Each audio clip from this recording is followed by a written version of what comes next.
Mi sono iscritta al concorso prima di vincere, dico che è la verità, e poi perché mi dà una marcia in più per cercare di smettere, ecco, perché ci provo sempre, io ho 15, anche 20 al giorno, ci sono dei momenti difficili, cerco di bere quando ho proprio quella sensazione, perché mangio molto adesso, sto mangiando molto. Quando prendo il caffè, dopo il pranzo, quando mi voglio rilassare un pochino, quando insomma sono più rilassata. No, anzi mi fumano in faccia.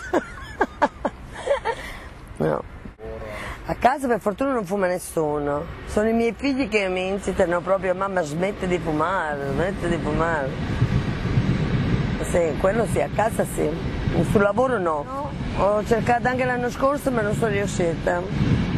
Poi insomma tante cose che succedono, ho ripreso a fumare e ho ripreso più di prima, e nei primi momenti ho fumato quasi un pacchetto proprio al giorno, se non arrivava proprio. Mi sento che respiro un po' meglio perché avevo un po' l'affanno. Sì, mia figlia ha fatto tutto lei proprio per dire: mamma smetti, vincerai anche un premio, smetti.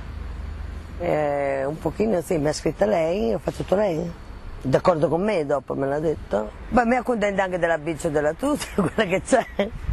Ha visto che viaggiare, adesso sono impegnato per il lavoro e la cassa, se ne parla nemmeno. Le mie amiche gliel'ho detto, le ho consigliate, però non hanno ancora, ma per ora no. Anzi, ho detto collettivamente, facciamolo insieme, 3 o 4 persone. Per ora non mi hanno dato retta.